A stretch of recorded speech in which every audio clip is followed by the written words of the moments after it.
Web TV Info. Bonjour Claude Chevaux, bonjour Daniel Vince. Merci de faire l'exclusivité à Web TV Info de venir nous parler de l'eau. Donc aujourd'hui, le sujet c'est l'eau potable. Alors quel est le sujet et pourquoi faire une pétition en ligne ? Une pétition, puisqu'on s'est rendu compte qu'il y avait un certain nombre d'obstacles à la transparence de la gestion de l'eau, qui a priori est une gestion publique, même si elle est exécutée par quelqu'un d'autre, mais c'est toujours réputé public, et ce qui est public doit être transparent et à la disposition des usagers.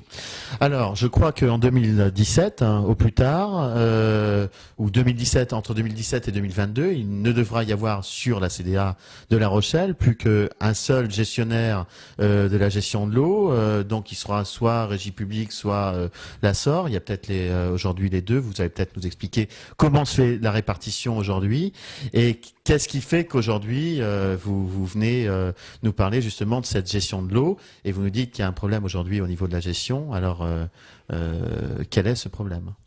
Alors, c'est un petit peu compliqué parce qu'on parle là de la loi NOTRe, qui est la nouvelle organisation territoriale de la République, qui à ce titre-là souhaite regrouper autour des intercommunalités l'ensemble des services aux citoyens. Et pour ce faire, elle transfère la compétence eau à ces intercommunalités. Alors, transférer la compétence, ça ne veut pas dire forcément d'en prendre la gestion complète. Elle est responsable de comment est organisée, mais pas forcément obligée d'organiser elle-même. Nous, ce que nous souhaitons, c'est que, comme ça se passe pour l'assainissement, qu'on ait une seule régie intercommunale qui prenne la gestion de l'eau potable pour l'ensemble de la CDA, de façon à ce qu'on ait un organisme qui soit sous le contrôle des élus et des usagers, pour qu'il n'y ait aucune déperdition de l'argent qu'on paye pour avoir cette eau. Parce que... Donc justement, vous nous parlez du prix de l'eau. Alors Daniel Vince, ce prix de l'eau à La Rochelle, il est fait de quoi ? Parce que bon, en effet, les comptes de la Régie d'eau à La Rochelle sont publics, hein, ce qui nous permet d'avoir une lecture a priori parfaite et parfaitement transparente. Mais cette gestion de l'eau potable est-elle si transparente que ça ? Et de quoi est fait le prix de notre eau ? Et où est-ce que ça pêche ? La gestion de l'eau, effectivement, n'est pas du tout transparente. Nous militons, nous, au collectif Au Public 17, pour une tarification progressive.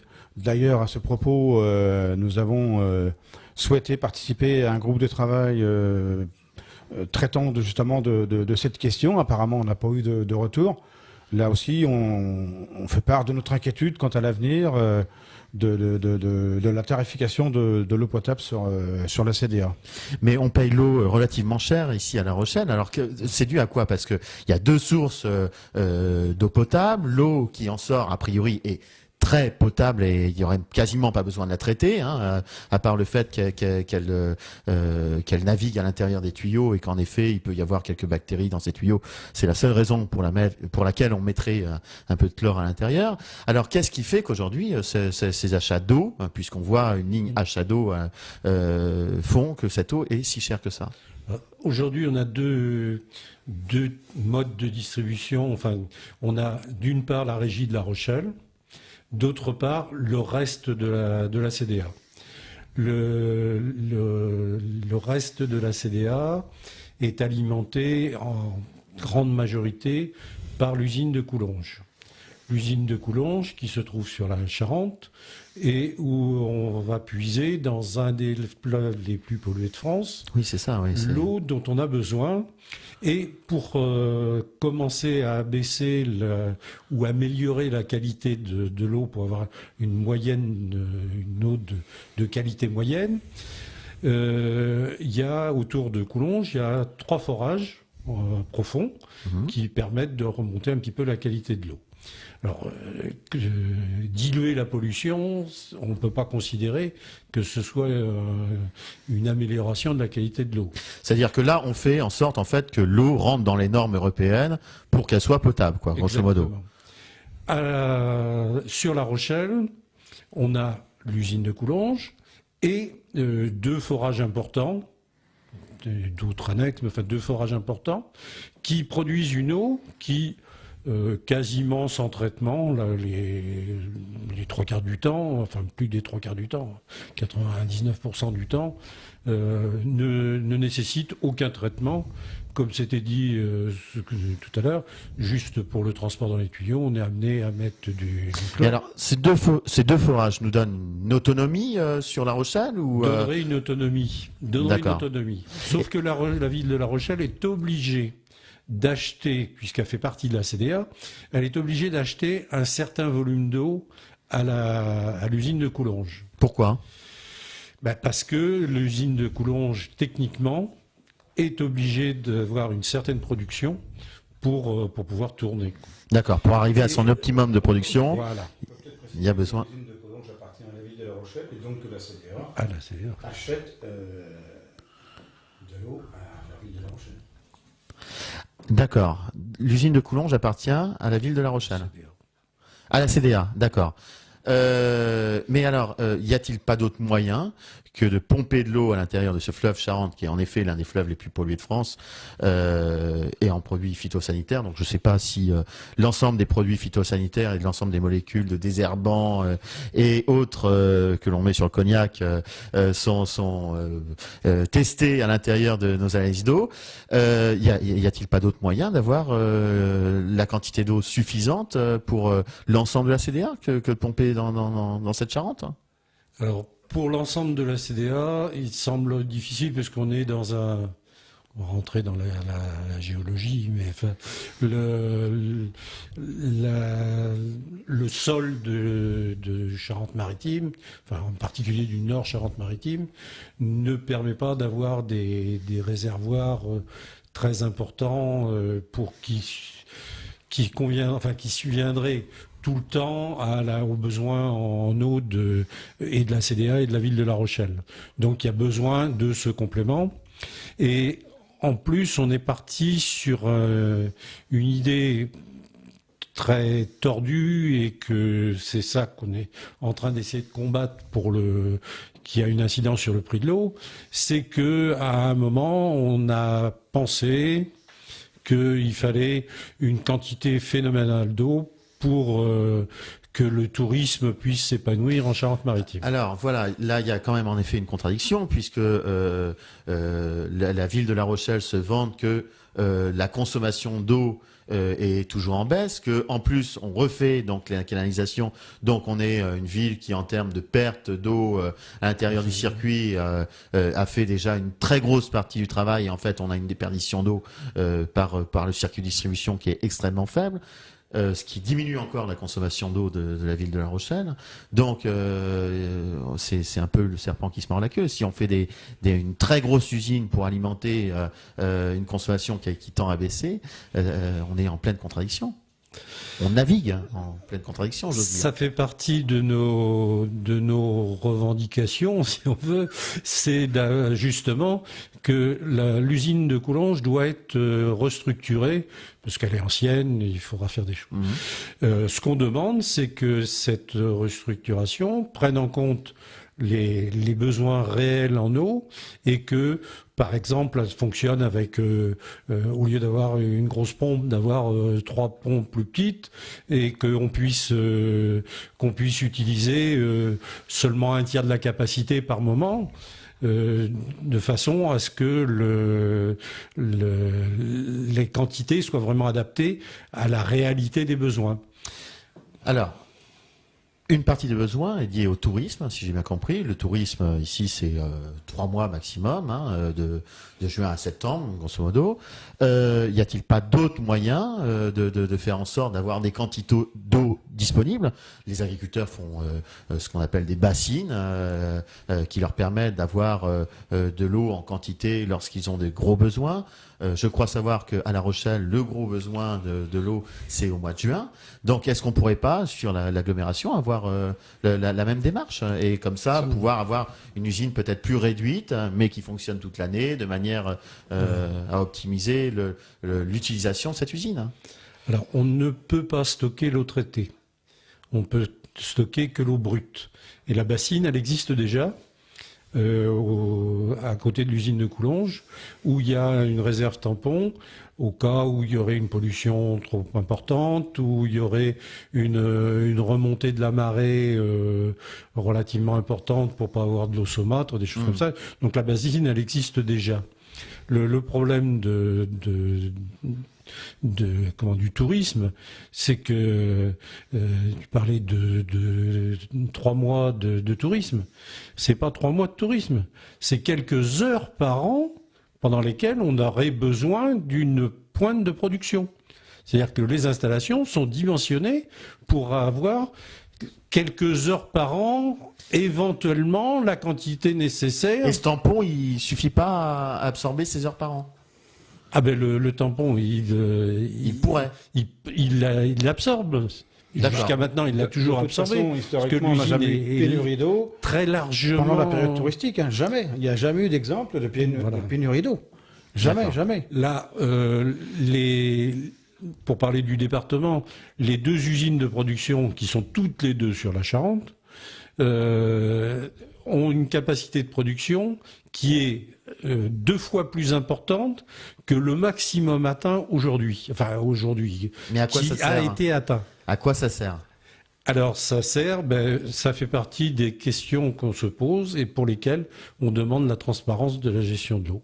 Alors, donc, si j'ai bien compris, on a besoin de cette usine de Coulonges. Aujourd'hui, on peut, en effet, elle est peut-être surdimensionnée, mais si elle était dimensionnée de manière raisonnable et raisonnée, dans ce cas-là, on pourrait peut-être avoir un prix un peu moindre de notre eau. Mais qu'est-ce qui fait qu'aujourd'hui, vous pensez qu'il y a un manque de transparence à l'intérieur de la gestion de l'eau? Quelle est la ligne qui vous fait dire qu'aujourd'hui, il y a peut-être un manque de transparence?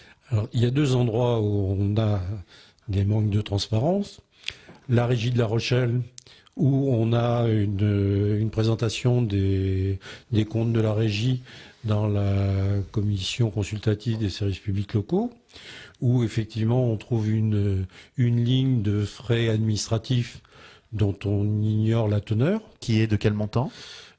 Qui est, sur les 5 dernières années, environ 3,5 millions. Donc 700 000 euros par an. Voilà. Donc, pour La Rochelle. Que pour la ville de La Rochelle. Alors là-dedans, il y a des frais. Enfin, nous, on est prêt à croire que tout est clair, sauf qu'on n'a pas eu de réponse jusqu'à maintenant. C'est-à-dire, vous demandez en fait à ce que cette ligne soit détaillée. Voilà, tout pour répondre simplement. à nos questions sur Tout simplement. sur ce sujet. Et quand on parle si on parle de la CDA, alors là, par contre, les comptes. Alors a priori, il doit y avoir une commission consultative dont on n'a jamais vu aucun rapport. D'accord. Donc là, on n'est pas embêté avec la ligne puisqu'on n'a rien du tout. Ok, deuxième ligne.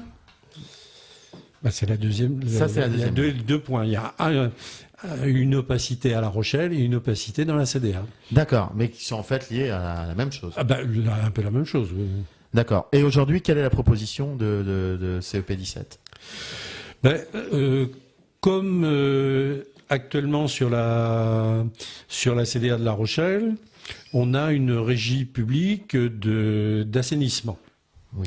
On demande que l'eau soit traitée exactement de la même façon, puisque on traite qu'on traite l'eau qui rentre comme on traite l'eau qui sort, quoi. Et que cette régie soit réellement sous le contrôle des élus et des usagers, puisque là, par le biais des nominations, la CDA, c'est un organe antidémocratique, si on va par là, puisque les gens c'est même pas une élection, c'est une désignation à partir de gens qui sont désignés dans les conseils municipaux et tout ça. D'accord. Donc en fin de compte, il n'y a pas de représentation démocratique on peut donc il faudrait qu'en fait des gens, des citoyens puissent être présents. Voilà. Il y a d'autres propositions, je crois, que fait CEP17 au niveau de la tarification de l'eau. Oui, c'est selon les usages. En fonction de l'utilisation qu'on a de l'eau, évidemment, on propose une tarification qui traite vraiment de l'usage. Vous avez l'eau potable des usagers du quotidien. Vous avez effectivement des entreprises qui utilisent de l'eau. Et donc, est-ce que l'eau doit être au même prix que l'usager quotidien qui utilise son eau dont c'est un besoin vital? Oui, c'est-à-dire c'est un peu une tarification pollueur-payeur, quoi. Plus on utilise de l'eau, plus on paye cher l'eau, grosso modo. L'idée, c'était de faire payer ce qu'on coûte à un très petit usager.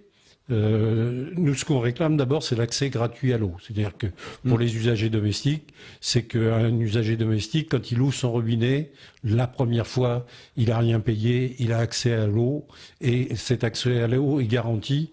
Il est même garanti par ailleurs, puisqu'il est interdit de couper l'eau maintenant. Mais enfin, bon. Ce qui permettrait d'avoir déjà 1 ou 2 mètres cubes gratuits qui correspondent aux besoins nécessaires sur une année pour une personne pour survivre, quoi, pour boire, et voilà. Et parallèlement à ça, on propose une tarification qui soit progressive, avec une forte progressivité, de façon à ce que tout le monde paye l'eau pareil, y compris les gros utilisateurs, mais que plus on utilise, plus le prix augmente d'une façon conséquente. Merci Claude Chevaux, merci Daniel Vince d'être venu nous parler de l'eau. Et si, comme eux, vous souhaitez avoir plus de transparence dans la gestion de votre eau et avoir une eau potable, réellement potable, eh bien, je vous conseille d'aller signer la pétition qui sera donc sur change.org. Et je crois qu'il y a un forum. Tout à fait. Le jeudi 23 mars à Périgny, nous avons un invité de marque qui s'appelle Gabriel Amar, qui est l'ex-président des eaux de lac de l'Essonne. Tous les élus sont invités également à participer à cette initiative. Évidemment, les usagers sont cordialement invités à venir s'exprimer, donner leur avis sur toutes ces questions. Il y aura plusieurs happenings qui sont prévus sur les mois à venir, sur le Vieux-Port en particulier. Alors pour ça, consultez la page Facebook de CEP17. À très bientôt. Merci. Merci.